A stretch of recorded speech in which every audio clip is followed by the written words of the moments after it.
You grind laps, you buy setups, you study telemetry, you watch track guys and alien hot laps, and still you're off the pace. Frustrated, angry, and quietly thinking, I guess this is my limit. Every time someone beats you on lap time, that belief gets reinforced. Again and again. You're not just slow, you're stuck. So you search more, analyze more, trying harder, and somehow nothing moves. It feels like you're plateauing. Like you're arrived on the edge of your ability. But that's not actually what's happening. The main goal of this video, if you're on a plateau, and it doesn't really matter what kind of simulation you drive or what skill level you are, I'm gonna try to break some beliefs so you can stop the plateau and keep improving. I've been sim racing for years, have been progressing through different skill levels, and though I'm not the absolute alien, I do obsess about progress and ideas. Let's get into it.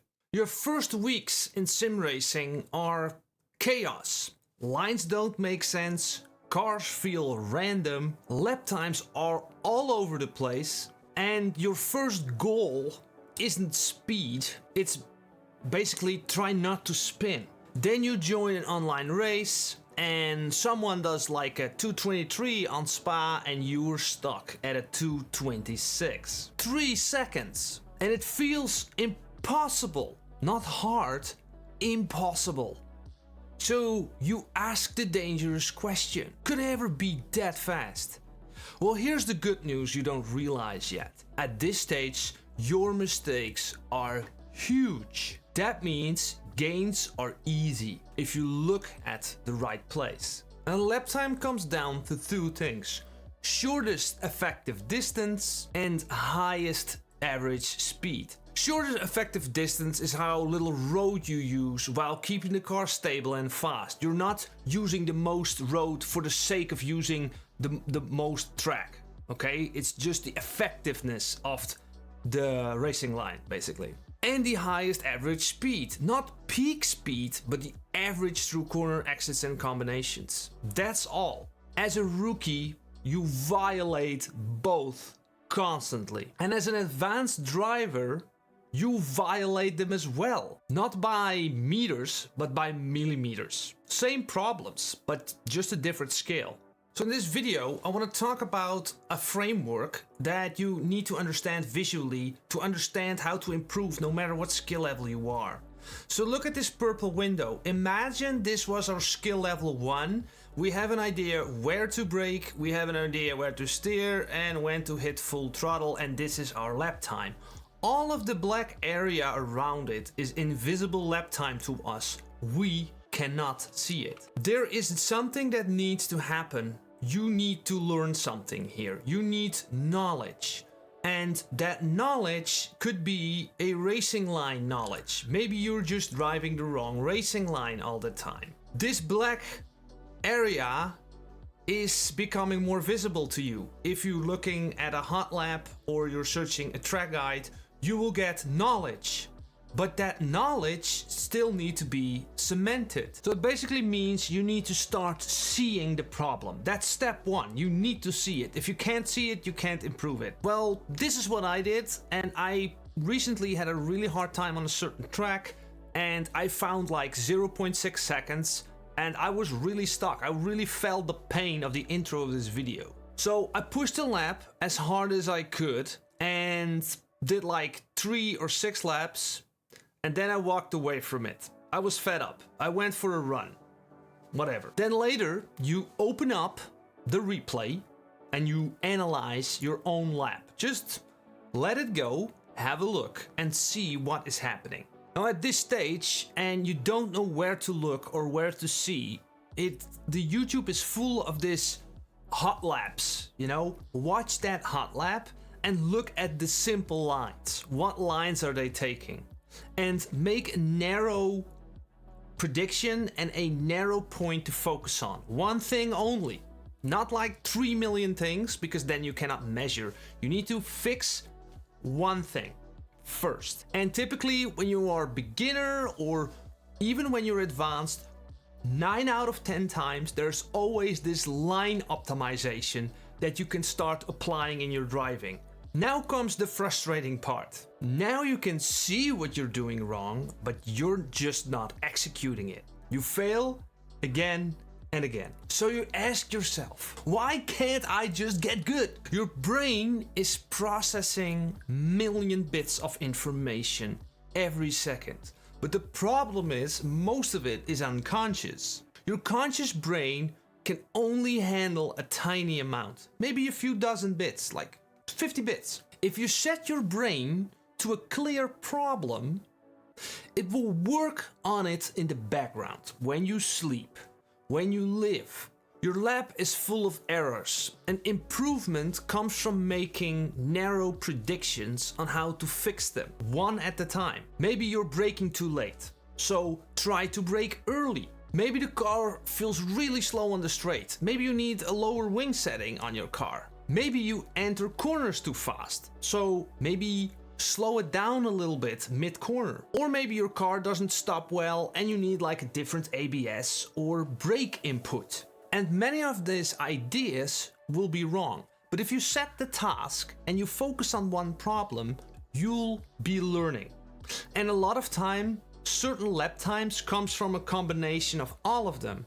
So it's not just the early braking, it's not just the wing setting, it's not necessarily how fast you enter a corner. It's a lot of these things combined, and those unlock lap time. So you need to consciously fix those problems in your lap time, in your driving. If you're liking this content this far, could you please hit that like button? That would really help me out. And check the description on the skill level setups I have for ACC and LMU. It's the ultimate shortcut into improving your laps, because I've set up these setups on different skill levels. So you can pick a more aggressive skill level if you need to refine your inputs or learn a more aggressive car, or are you kind of worried that you're gonna spin that race, you'll go pick a lower level and you'll have the stability of a safer setup.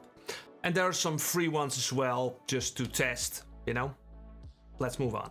Remember this graphic? Well, imagine we got that racing line knowledge and we gained that 3 seconds. We have a better racing line. Trust me, the gap will be closed quickly at skill level 2. But now you're stuck on the 222. Again, frustration, misery, anger, you name it. There's like this concept of slip angle and trail braking you need to master. And how do you achieve this? Well, you make narrow predictions. And you see this red box is now getting bigger. Your vision improved. You know the racing line. You know what lines to take on Spa. And it also becomes impossible to not see it. It's just in your vision. So you make new predictions. So imagine you take a more aggressive setup and you pinpoint an area over here and you think, well, maybe if I have a more aggressive setup, I can rotate the car better, trail brake better, and maybe I can rotate the car more, I'll be in throttle earlier. Or you might change a certain way of how you approach certain corners again.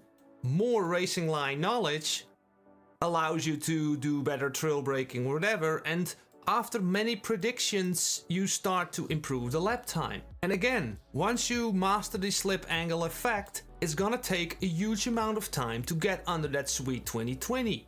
And still here there are people improving this, because now you're in a lobby with all these guys doing this 219, and all of a sudden you find someone who's driving a 217. And I promise you this, you will feel the same frustration when you were just starting out. So what's the fun of all this? The constant hunt of solving problems is the fun, not the end lap time. Because here's the real truth, you'll never be satisfied. I was miserable being 5 seconds off the pace, and I'm still miserable with 1.2 seconds off the pace. Objectively, I'm far better now than I used to be, more consistent, more control, more capable. But subjectively, the feeling remains the same. That doesn't mean you didn't improve, it means you care. And once you understand that, lap time stops being a verdict and it's just becoming information. Like, this is the lap time, how can we improve?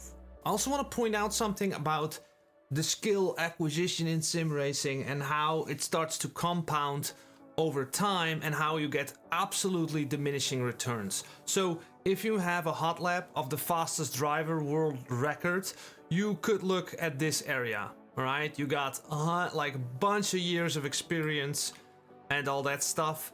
But this time spent in years is not necessarily a linear number. So think about you just starting out for a few months and you found 3 seconds because you understood, like, I need to change the racing line, I need to do better trail braking, I need to refine my racing line, do better trail braking, change more setup stuff to get even faster. But then we are here, right?